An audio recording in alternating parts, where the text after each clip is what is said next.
हम एक पापमय दुनिया में रहते हैं और इस दुनिया के लोग लगातार हम पर दबाव बनाने का प्रयास करेंगे ताकि हम परमेश्वर और उसके लोगों को त्याग दें। लेकिन परमेश्वर और उसके लोगों के प्रति समर्पण में हमें स्थिर बने रहना होगा। बाइबल के अंदर हम अनेक उदाहरणों को देखते हैं जहां पर लोग इस समर्पण में बने नहीं रह पाए और उनमें से एक व्यक्ति था भविष्यवक्ता बिलाम। मोआबिन राजा बालाक ने इस भविष्यवक्ता को अच्छा प्रतिफल देने का वादा किया अगर वो इज़राइल के लोगों को शापित कर दे। तो उसने बिलाम पर दबाव बनाने का प्रयास किया, लेकिन हर बार बिलाम ने मना किया क्योंकि परमेश्वर ने उसे इज़राइल को शापित करने से मना किया था। इसके बदले वो इज़राइल को आशीषित करता रहा परमेश्वर से मिले संदेश के अनुसार। लेकिन बिलाम आखिर तक अपने समर्पण में बने नहीं रह पाया क्योंकि वो बालाक राजा से प्रतिज्ञा किए हुए प्रतिफल को पाना चाहता था।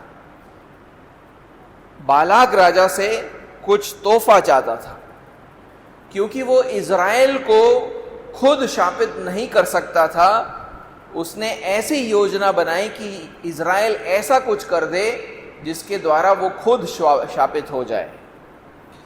उसने इज़राइल को ललचाने का योजना बनाया ताकि वो दूसरे देवताओं की पूजा करे और मोआब के स्त्रियों से व्यभिचार कर बैठे। इसलिए परमेश्वर ने इज़राइल पर महामारी भेजी। ये उसकी जो योजना थी वो सफल हुई और उस दिन परमेश्वर ने इज़राइल पर महामारी भेजी और उस दिन लगभग 24,000 इज़राइली मारे गए। परमेश्वर का जो एक दंड उनके ऊपर आया।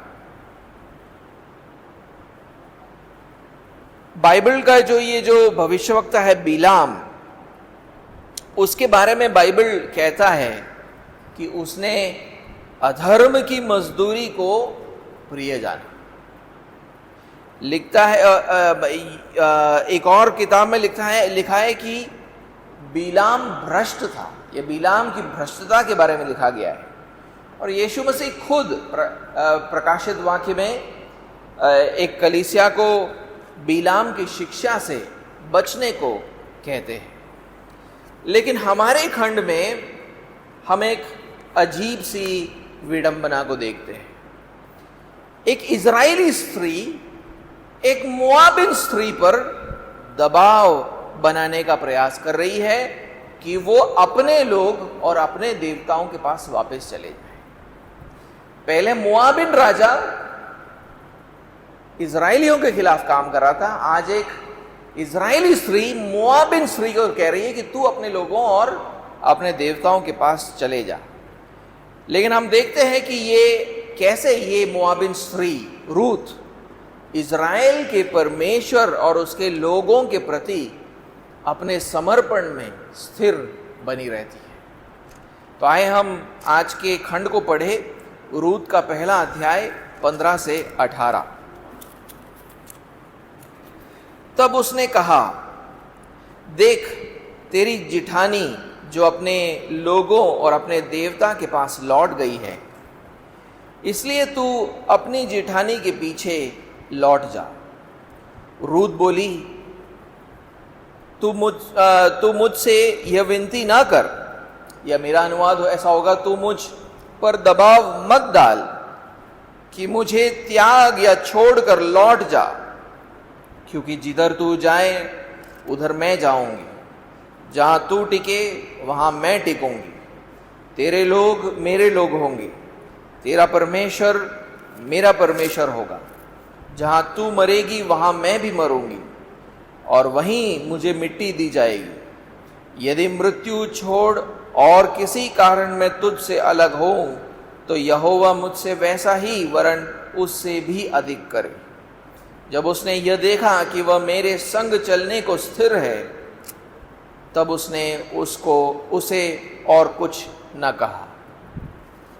इस खंड में हम दो मुख्य बातों को सीखते हैं, और आज का पहला बिंदु है कि लोग हम पर दबाव बनाएंगे ताकि हम परमेश्वर और उसके लोगों को त्याग दें। फिर से कहूंगा, लोग हम पर दबाव बनाएंगे ताकि हम परमेश्वर और उसके लोगों को त्याग दें। पिछले हफ्ते के खंड में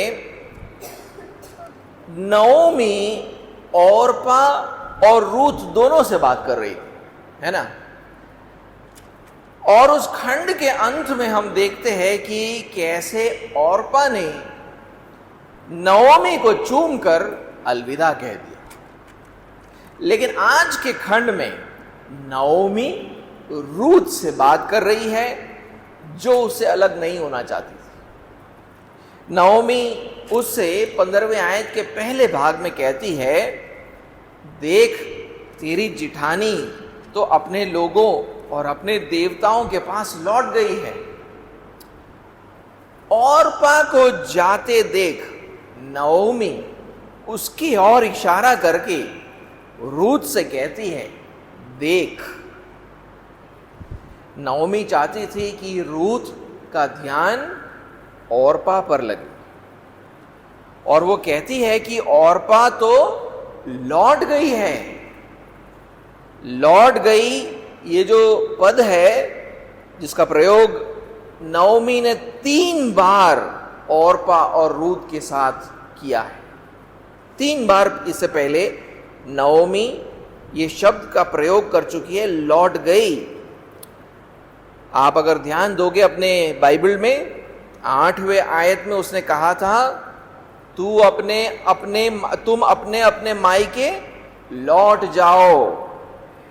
फिर 11वें आयत में उसने फिर से इस आज्ञा को दोहरा कर कहा, हे मेरे बेटियों लौट जाओ। और फिर 12वें आयत में उसी आज्ञा को वापस एक और बार दोहरा कर कहा, हे मेरे बेटियों लौट कर चली जाओ। और अब हमारे आयत में नओमी रूथ से कह रही है कि ओर्पा लौट गई है। ओर्पा लौट गई है। उसने क्या कहना चाह रही है वहां पर? वो कह रही है कि देखो, ओर्पा ने मेरे आज्ञा को मान लिया है। उसने ये समझ लिया है कि मेरे साथ यहूदा प्रदेश के बेथलेहम में जाना एक प्रायोगिक बात नहीं है। और नओमी के इन शब्दों का उद्देश्य ये था कि वो रूथ पर दबाव बनाए। रूथ पर दबाव बनाए। वो ये कहना चाह रही थी कि क्या तुम भी मेरी आज्ञा को नहीं मानोगी? देखो, ओर्पा ने तो मान लिया और वो लौट गई। क्या तुम मेरी बातों को नहीं मानोगी? क्या तुम भी ओर्पा की तरह प्रायोगिक नहीं बनोगी, प्रैक्टिकल नहीं बनोगी? ऐसा करके वो बोलना चाहती है वहां पर। लौट जाने का जो निर्णय था ओर्पा का, वो निर्णय उसे अपने लोगों और अपने देवताओं के पास वापस लेकर जाती है। क्योंकि नओमी 15वें आयत के पहले भाग में देखो उससे क्या कहती है, देख तेरी जेठानी तो अपने लोगों और अपने देवताओं के पास लौट गई है।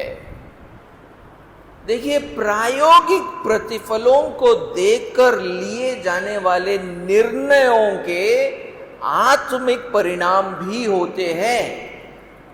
प्रैक्टिकल चीजों को देखकर किए जाने वाले निर्णय के आत्मिक परिणाम भी होते हैं। अपने लोगों के पास लौट जाने का ओर्पा का जो निर्णय था, उसका परिणाम यह भी था कि वो उन देवताओं के पास लौट रही थी जिसकी उपासना मोआबिन लोग करते थे। मोआबिन लोग कमोश देवता की उपासना करते थे।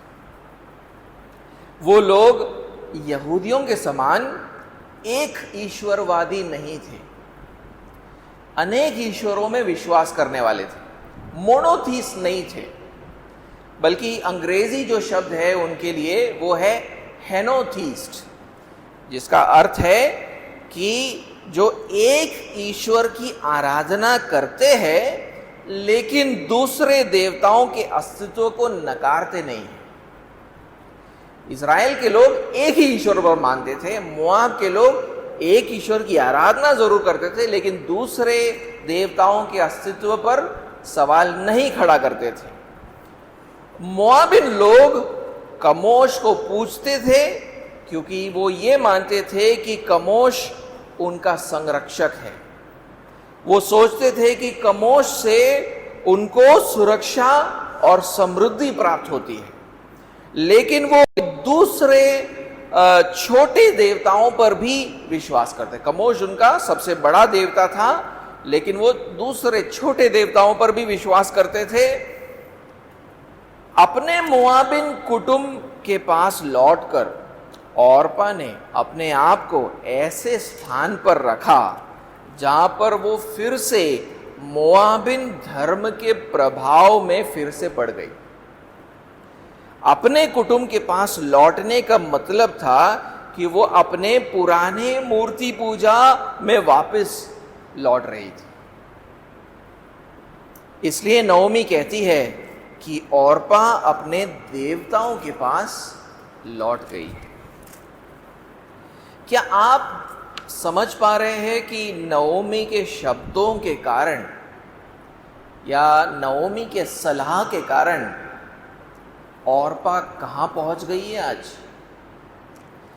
अच्छे इरादों के साथ नओमी ने उसे अपने मायके लौट जाने का सलाह दिया था, अच्छे इरादों से, क्योंकि अगर वो अपने कुटुंब के पास वापस चली जाती है तो उसकी शादी हो सकती है और उसे कोई पति मिल जाएगा, वो घर बार बना सकती है।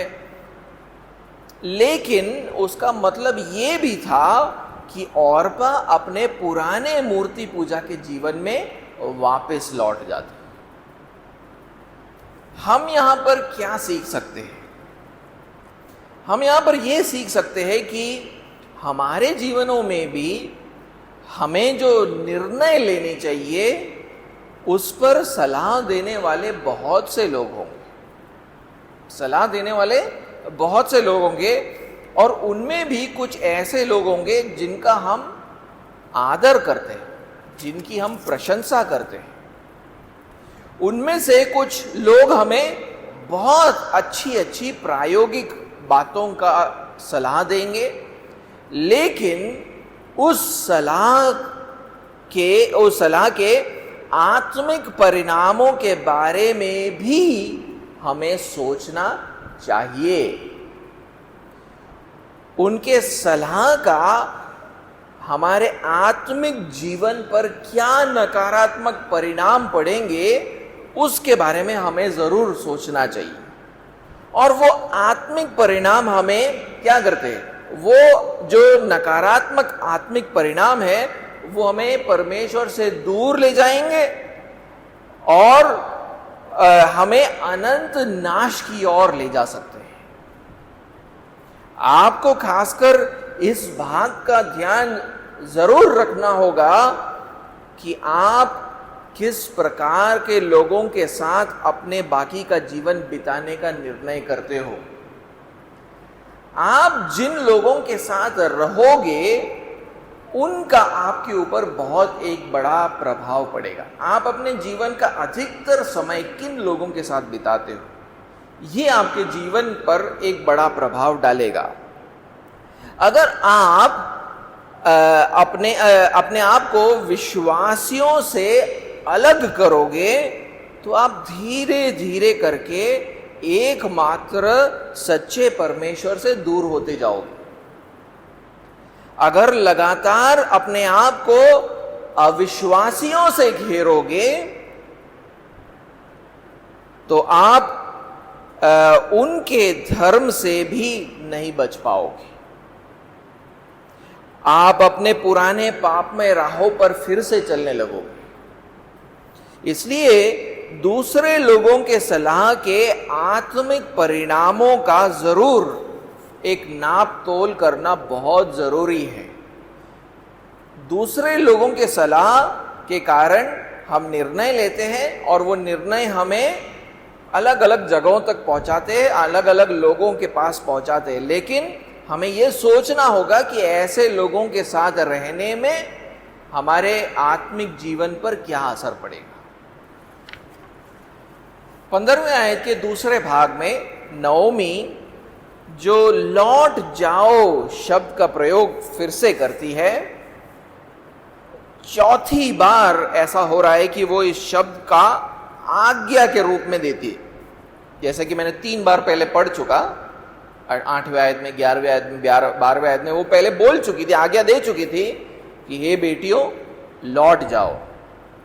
अब यहां पर वो रूथ से कहती है, इसलिए तू अपनी जेठानी के पीछे लौट जा। चौथी बार आज्ञा नओमी की ओर से आता है। अगर उसका सीधा सीधा अनुवाद करूं तो ऐसा लिखा है, अपने जेठानी के पीछे लौट जा। अपने जेठानी के अपने जेठानी के पीछा करके लौट जा। अपने जेठानी का पीछा करके अपने मायके लौट जा। वो रूथ को अपने जेठानी के पीछा करने को बोलती है। वो कह रही है वही करो जो वो कर रही है, वही करो जो वो कर रही है। नओमी क्या कर रही है? नओमी उस पर, रूथ पर पीयर प्रेशर बनाने का प्रयास कर रही है। पीयर प्रेशर, सहकर्मियों के, आपके चारों ओर जो लोग जो करते हैं उसको देखकर आपके ऊपर जो दबाव बनता है कि आपको भी ऐसा ही करना चाहिए, उसको पीयर प्रेशर कहते हैं। यहां पर नओमी रूथ पर पीयर प्रेशर डालने का प्रयास कर रही है। उसीलिए देखो रूथ अगले आयत में, 16वें आयत में उससे क्या कहती है? कहती है, आपके अनुवाद में लिखा होगा, तू मुझसे यह विनती ना कर कि मुझे त्याग या छोड़कर लौट जा। लेकिन वहां पर अनुवाद ऐसा नहीं होना चाहिए, तू मुझसे विनती ना कर, ऐसा नहीं है। वहां पर एक्चुअली लिखा है, तू मुझ पर दबाव मत डाल। ऐसा करके रूथ अपने सास से कहती है, तू मुझ पर दबाव मत डाल कि मुझे त्याग या छोड़कर लौट जा। नओमी रूथ पर दबाव, एक सहकर्मी का दबाव बनाने का प्रयास कर रही थी। वो रूथ से कहने का प्रयास कर रही थी, अगर ओर्पा ने ये कर लिया है तो तुमको भी ऐसा ही करना चाहिए, तू भी उसके पीछे पीछे लौट जा। वो अपने मायके वापस चली गई है, तुम्हें भी अपने मायके वापस चले जाना चाहिए। आपके चारों ओर के लोग अक्सर आपसे कहेंगे कि आप भी वही करो जो आपके चारों ओर रहने वाले लोग करते हैं। दूसरे लोग जो कर रहे हैं उसी चीज को करने का दबाव, उसको सहकर्मी का दबाव अथवा पीयर प्रेशर कहते हैं। क्योंकि दूसरे लोग कुछ कर रहे हैं उसका मतलब ये नहीं होता है कि वो सही निर्णय है। ये बात को आपको जानना जरूरी है। लोग आपसे कहेंगे कि वही करो जो आपके चारों ओर लोग कर रहे हैं, लेकिन आपके चारों ओर लोग जो चीजों को कर रहे हैं उसका जरूरी नहीं है कि वो उन्होंने जो निर्णय लिया है वो सही है। हमें हर निर्णय को आत्मिक प्राथमिकताओं के ज्योति में देखना चाहिए। हमारी आत्मिक प्राथमिकता क्या है, उसके ज्योति में हमें निर्णयों को लेना चाहिए। दूसरों के देखा देखी में चीजों को नहीं करना चाहिए।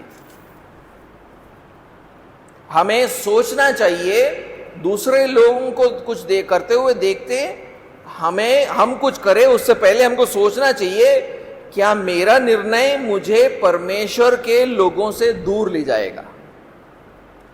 क्या मेरा निर्णय के कारण मेरे जीवन पर अविश्वासियों का प्रभाव बढ़ेगा? क्या मेरा निर्णय मुझे परमेश्वर से दूर ले जाएगा? क्या मेरा निर्णय मुझे झूठे धर्मों की ओर ले जाएगा? इन बातों के बारे में सोचकर आपको सही निर्णय लेना होगा। भले इसके कारण आपको अकेले क्यों ना पड़ना पड़े, भले इसके कारण आप लोग आपके निर्णयों पर सवाल क्यों ना खड़ा करें, भले इसके कारण लोग आपका मजाक क्यों ना उड़ाए, हर निर्णय को अपने आत्मिक प्राथमिकताओं की ज्योति में ही लेना चाहिए। Every decision has to be made in the light of spiritual priorities, क्योंकि आपका आत्मिक जीवन इस दुनिया के किसी भी वस्तु से ज्यादा मूल्यवान है। समझ रहे? आपका जो आत्मिक जीवन है वो इस दुनिया के किसी भी चीज से ज्यादा मूल्यवान है। परमेश्वर के साथ का आपका जो रिश्ता है वो किसी भी और रिश्ते से बढ़कर है। इसलिए यीशु मरकुस के 8वें अध्याय और 36वें और 37वें आयत में कहते हैं, मरकुस 8वां अध्याय 36 और 37 में कहते हैं, यदि मनुष्य सारे जगत को प्राप्त करे और अपने प्राण की हानि उठाए तो उसे क्या लाभ होगा? मनुष्य अपने प्राण के बदले क्या देगा या क्या दे सकता है? आज का दूसरा जो मुख्य बिंदु है वो है कि परमेश्वर और उसके लोगों के प्रति आपके समर्पण में आप स्थिर बने रहे। परमेश्वर और उसके लोगों के प्रति आपके समर्पण में स्थिर बने रहे। नओमी के लिए रूत का जो उत्तर था उसमें आप क्या देखोगे? मेरा उत्तर यह है कि आप स्थिरता अथवा दृढ़ता को देख पाओगे। मेरा उत्तर नहीं है, वचन कहता है कि रूत ने जो नओमी को उत्तर देने वाली है अब आगे जाकर, उस उत्तर में आप उसके स्थिरता, उसके दृढ़ता को देख पाओगे। क्योंकि 18वें आयत में देखिए वहां पर क्या लिखा है। 18वें आयत में लिखा है कि रूत के उत्तर में नओमी ने स्थिरता, दृढ़ता को देखा और रूत के स्थिरता को देखकर नओमी ने उस पर दबाव डालना छोड़ दिया। आप 18वें आयत को पढ़े, वहां पर क्या लिखा है? पहला अध्याय 18वें आयत, जब उसने ये देखा कि वह मेरे संग चलने को स्थिर है या दृढ़ है, तब उसने उससे और कुछ ना कहा। तो हम देखते हैं कि रूत के उत्तर में स्थिरता कहां से दिखती है, उसकी दृढ़ता को हम कैसे देख पाते हैं वहां पर। तो आए हम 16वें और 17वें आयत के ऊपर ध्यान देंगे, जहां पर रूत अब नओमी को उत्तर देने वाली है। हाँ, पीयर प्रेशर का जवाब वो कैसे देती है, उसके ऊपर जो प्रेशर पड़ रहा है उसका जवाब वो कैसे देती है, इसके ऊपर हम ध्यान देंगे। पहले हम 16वें आयत को पढ़ेंगे। लिखा है, रूत बोली, तू मुझ पर दबाव मत डाल। ठीक है, आपका अनुवाद थोड़ा अलग है, लेकिन असली में ऐसा होना चाहिए उसका अनुवाद, तू मुझ पर दबाव मत डाल कि मुझे त्याग या छोड़कर लौट जा, क्योंकि जिधर तू जाए उधर मैं भी जाऊंगी, जहां तू टिके वहां मैं भी टिकूंगी, या जहां तू रहे वहां मैं भी रहूंगी। तेरे लोग मेरे लोग होंगे और तेरा परमेश्वर मेरा परमेश्वर होगा। 15वें आयत में नओमी ने चौथी बार रूत को आज्ञा दी थी कि वो अपने मायके लौट जाए, है ना। लेकिन नओमी के उन लगातार जो आज्ञाएं आती रही, 4 बार लौट जा लौट जा लौट जा लौट जा, देखिए कितना दबाव बनाया जा रहा है। इन आज्ञाओं ने रूथ के स्थिरता पर कोई प्रभाव नहीं डाला। उसने जो निर्णय लिया उस पर वो स्थिर खड़ी रही। इसलिए 16वें आयत में नओमी की आज्ञा के सामने रूथ खुद एक आज्ञा सुनाती है। वो अपने सास को अपनी आज्ञा सुनाती है। जैसे कि मैंने पहले बोला, 16वें आयत में ऐसा नहीं लिखा है कि तू मुझसे ये विनती ना कर, बल्कि ऐसा लिखा है तू मुझ पर दबाव मत डाल। नओमी उस पर जो दबाव बनाने का प्रयास कर रही थी, उसके खिलाफ वो स्थिरता से खड़ी रहती है। और उसके स्थिरता को हम महसूस कर सकेंगे कुछ अनुवादों में। जैसे कि एक दूसरा हिंदी अनुवाद कहता है तू मुझे विवश मत कर। इंग्लिश का जो नेट ट्रांसलेशन है वो लिखता है कि रूथ ने कहा कि बंद कर ये बोलना कि मुझे त्याग कर या छोड़कर लौट जा। बंद कर ये बोलना कि मुझे त्याग कर या छोड़कर लौट जा।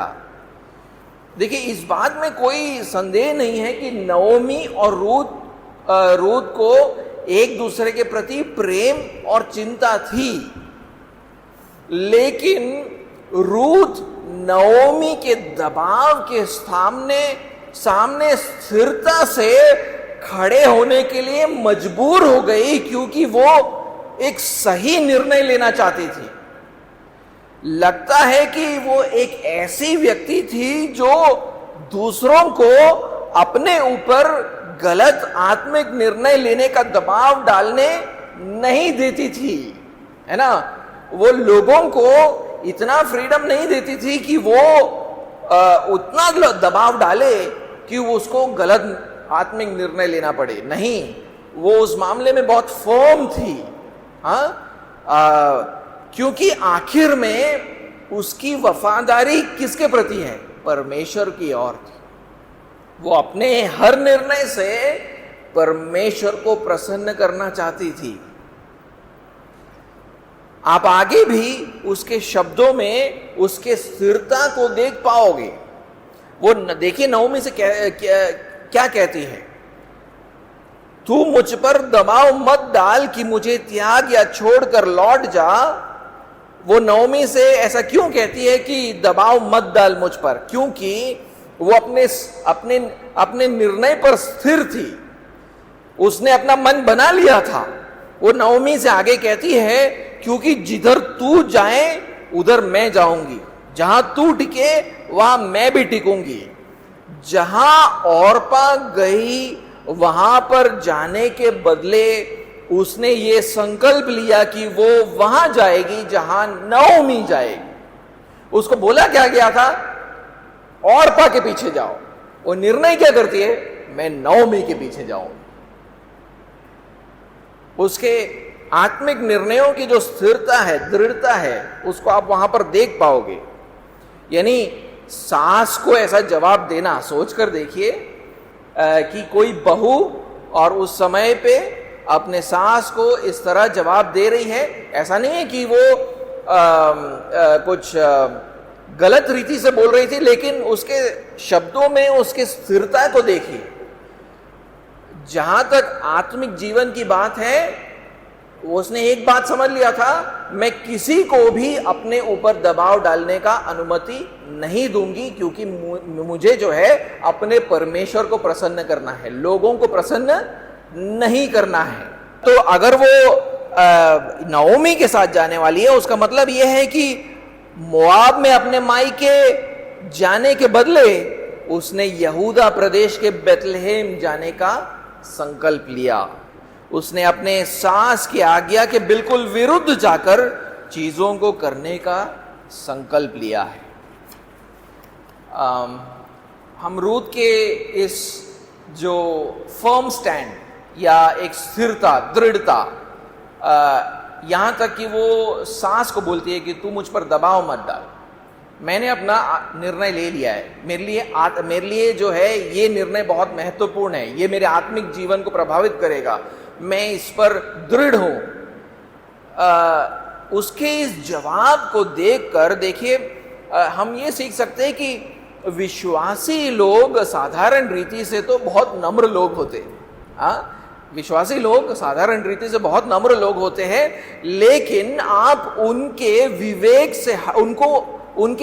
से हटकर कुछ भी करने के लिए मजबूर नहीं कर सकते हो, क्योंकि वो इस बात पर स्थिर है कि वो वही करेंगे जो परमेश्वर की आंखों में सही है। तो एक विश्वासी ऐसा ही होता है, वो वैसे तो बहुत नम्र व्यक्ति होता है, लेकिन कोई उसे बोलता है कि ऐसा काम कर जो उसकी आत्मिक जीवन को नकारात्मक रीति से प्रभावित कर सकता है, तो वो थोड़ा फर्म हो जाता है, वो अपने जवाब को थोड़ा स्थिरता से, दृढ़ता से देता है, बोले कि मैं ऐसा नहीं करूंगी, मैं ऐसा नहीं करूंगा, क्योंकि उसको परमेश्वर को प्रसन्न करना है। रूत के जवाब में हम उसी स्थिरता, उसी दृढ़ता को देख पाते हैं। नओमी ने 15वें आयत में उसे कहा था, देख तेरी जेठानी तो अपने लोगों और अपने देवता के पास लौट गई, लेकिन देखिए रूत 16वें आयत में क्या कहती है, तेरे लोग मेरे लोग होंगे और तेरा परमेश्वर मेरा परमेश्वर होगा। वो पीयर प्रेशर के दबाव में नहीं आई कि औरपा जो करेगी मैं वही करूंगी, नहीं। अगर आपको याद होगा तो इन दोनों ने मिलकर 10वें आयत में नओमी के लोगों का भाग होने के लिए अपने आप को समर्पित किया था, है ना। एक बार पढ़कर देखिए 10वें आयत में उन दोनों ने नओमी से क्या कहा था, और उससे कहा, यानी नओमी से कहा, निश्चय हम तेरे संग तेरे लोगों के पास चलेंगी, ऐसा करके वहां बोला था। लेकिन अब क्या हुआ है, अब औरपा अपने विश्वास को त्याग चुकी है, वो अपने समर्पण से पीछे हट गई है, वो मोआब में अपने लोगों के पास लौट चुकी है। लेकिन इन सब बातों ने रूत के स्थिरता पर कोई प्रभाव नहीं डाला। रूत तो अभी भी अपने समर्पण पर स्थिर खड़ी है, उसीलिए वो फिर से नओमी से कहती है, यहां पर 10वें आयत में तो बोला ही था, अब यहां पर फिर से बोल रही है, तेरे लोग मेरे लोग होंगे। और जैसे कि हमने 10वें आयत में कहा था कि नओमी के लोग कौन हैं, परमेश्वर के लोग हैं।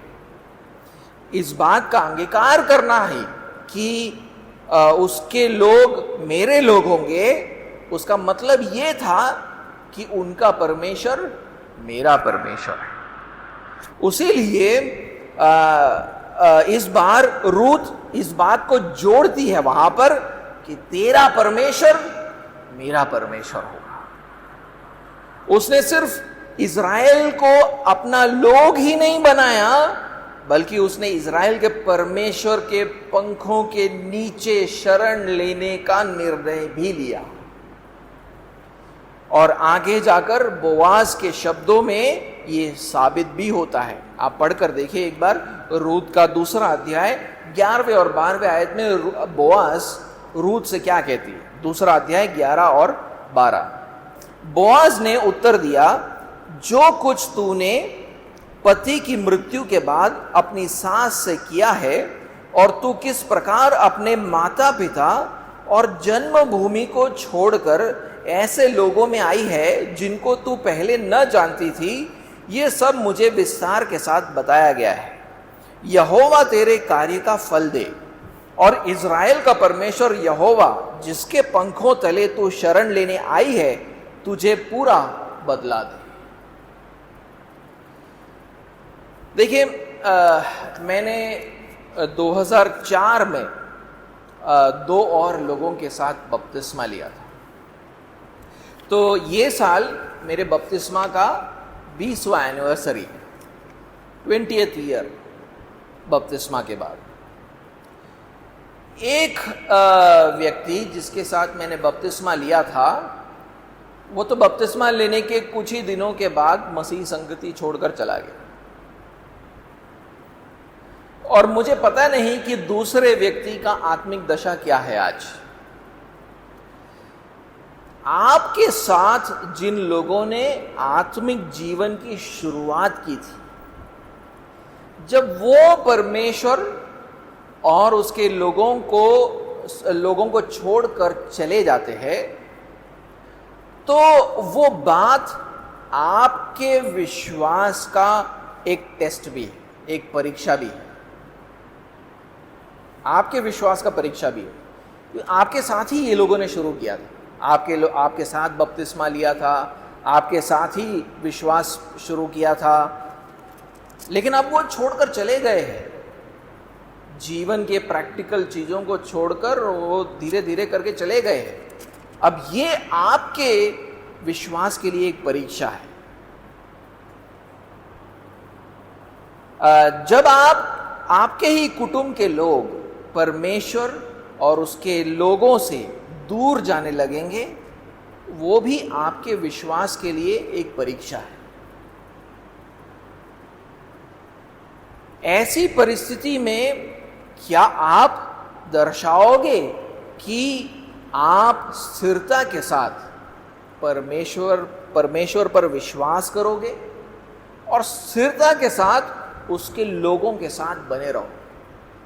ये एक सवाल है आपके लिए और मेरे लिए। या फिर आप धीरे धीरे करके उसके लोगों और आखिर में परमेश्वर से दूर हो जाओगे। रूथ अपने सहकर्मियों के दबाव में नहीं आई। ओर्पा ने अपने विश्वास को त्याग दिया, उसको देखकर वो दबाव में नहीं आई।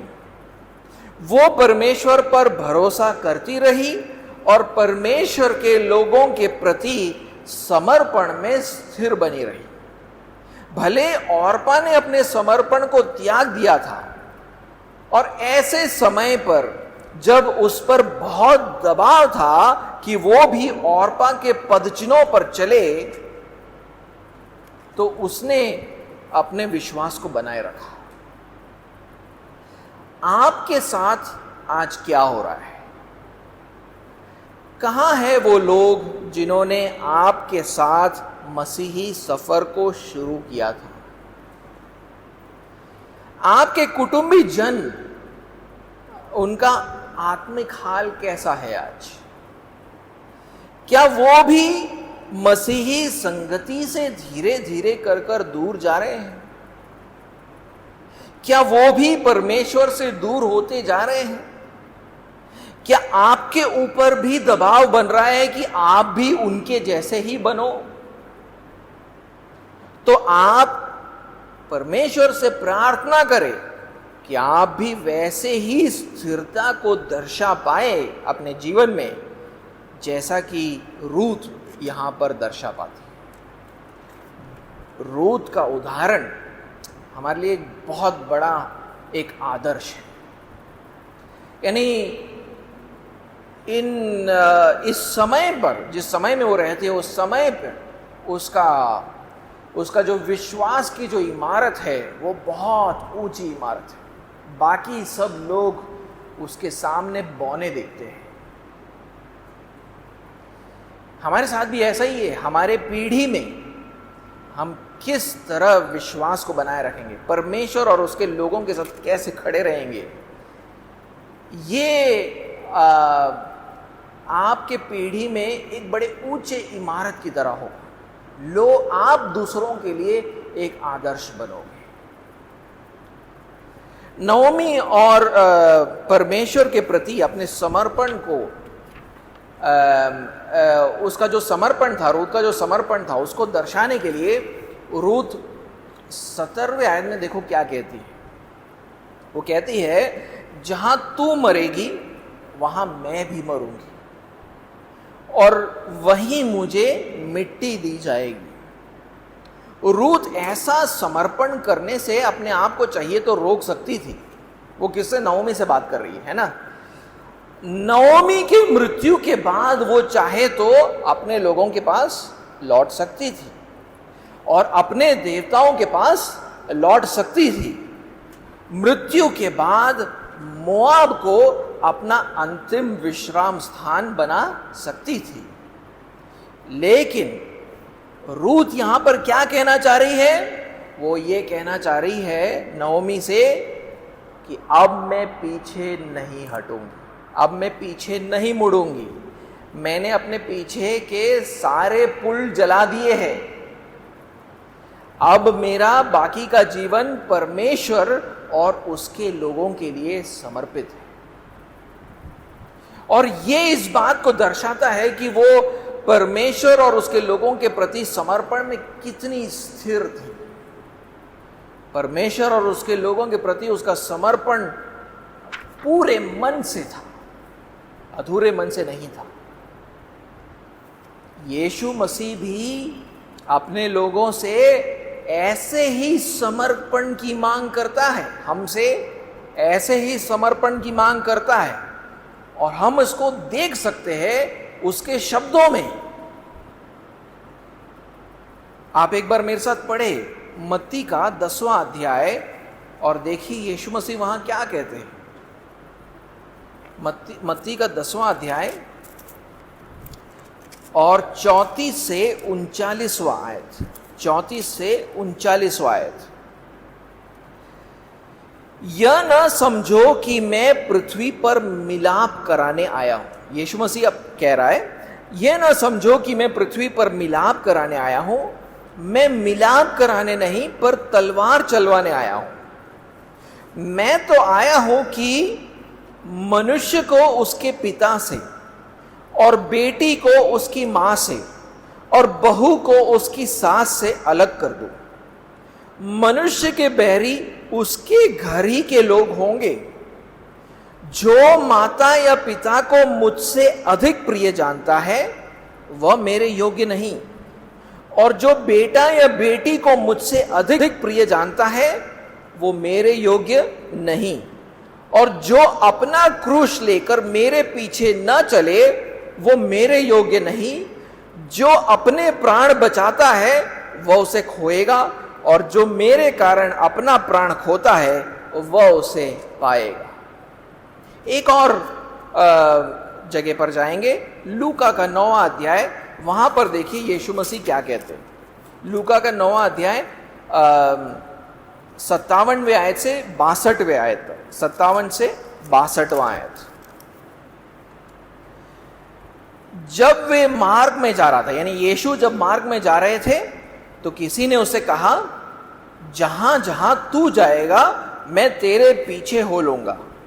यीशु ने उसे कहा, लोमड़ियों के बट और आकाश के पक्षियों के बसेरे होते हैं, पर मनुष्य के पुत्र को सिर धरने की भी जगह नहीं। उसने दूसरे से कहा, यानी यीशु ने दूसरे एक व्यक्ति से कहा, मेरे पीछे हो ले। उसने कहा, हे प्रभु, मुझे पहले जाने दे कि अपने पिता को गाड़ दो। उसने उससे कहा, मरे हुओं को अपने मुर्दे गाड़ने दे, पर तू जाकर परमेश्वर के राज्य की कथा सुना। एक और ने भी कहा, हे प्रभु, मैं तेरे पीछे हो लूंगा, पर पहले मुझे जाने दे कि अपने घर के लोगों से विदा ले आओ। यीशु ने उससे कहा, जो कोई अपना हाथ हल पर रखकर पीछे देखता है वह परमेश्वर के राज्य के योग्य नहीं। देखिए, हमें ये बात समझना होगा कि यीशु और उसके लोगों के प्रति समर्पण के कारण ऐसा हो सकता है कि हम अपने ही कुटुंबी जनों से दूर हो जाएं। ये सत्य है, हमारे विश्वास का सत्य है। यीशु मसीह कहते हैं, मैं तलवार चलवाने आया हूं, मां को अपनी बेटी से अलग करने आया हूं, सास को अपनी बहू से अलग करने आया हूं। यीशु मसीह के कारण हमारे कुटुंबों में दरार पड़ सकता है। हमारा जो समर्पण है, हमें जीवन के बहुत से हमारे समर्पण के कारण हमें जीवन के बहुत से अनिश्चितताओं को गले से लगाना होगा। हमारे समर्पण के कारण हम शायद अपने जीवन के हर सामाजिक दायित्व को पूरा ना कर पाए। बहुत सारे बलिदानों से भरा हुआ मसीह जीवन है और इसी का मतलब है क्रूस लेकर यीशु के पीछे चलना। लेकिन ऐसा जीवन परमेश्वर को प्रसन्न करता है। देखिए रूथ आखिर में 17वें आयत के दूसरे भाग में क्या कहती है, यदि मृत्यु छोड़ और किसी कारण में तुझसे अलग हो तो यहोवा मुझसे वैसा ही वरन उससे भी अधिक करे। वो इज़राइल के परमेश्वर का नाम लेती है, इज़राइल के परमेश्वर का नाम लेती है यहोवा, जिसका मतलब है कि वो इज़राइल के परमेश्वर को अपना परमेश्वर मानती थी और अपने समर्पण पर मोहर लगाने के लिए वो एक शपथ लेती है। ये उसके स्थिरता, उसके दृढ़ता को दर्शाता है। कहती है कि अगर मृत्यु के अलावा कोई और बात उसे और नओमी को अलग करे तो परमेश्वर का दंड उस पर आए। नेट ट्रांसलेशन, अंग्रेजी भाषा का नेट ट्रांसलेशन कहता है, वहां पर रूथ के शब्दों को ऐसा लिखा गया है, मैं अनुवाद कर रहा हूं, यहोवा मुझे कठोर दंड दे अगर मैं इस प्रतिज्ञा को पूरा ना करूं तो सिर्फ मृत्यु मुझे तुमसे अलग कर सकती है। दूसरे हाथ पर उसने ये भी समझा था, उसके शब्दों का अर्थ ये भी है कि अगर उसने परमेश्वर और उसके लोगों के प्रति समर्पण को जीवन के अंत तक बनाए रखा तो परमेश्वर ऐसे आजीवन समर्पण से बहुत प्रसन्न होता है। नए नियम के विश्वासियों को रूथ जैसे शपथ लेने की जरूरत नहीं है, हमारा हां या ना शपथ के बराबर होता है। ये खुद हमें ये जो खंड है हमें सिखाता है कि हम परमेश्वर और उसके लोगों के प्रति समर्पित रहे। जब लोग हम पर दबाव डालने का प्रयास करेंगे कि हम परमेश्वर और उसके लोगों को त्याग दें, क्या हम अपने समर्पण में स्थिर बने रहेंगे? और क्या हम जीवन के अंत तक उस समर्पण में बने रहेंगे? अगर हम इस समर्पण में बने रहेंगे तो परमेश्वर हमसे प्रसन्न होगा। हम जब प्रभु यीशु मसीह से आखिरी दिन पर मिलेंगे तो वो हमसे कहेगा, धन्य है अच्छे और विश्वास योग्य दास। और इन्हीं शब्दों को सुनना हमारे इस आजीवन समर्पण का उद्देश्य भी है।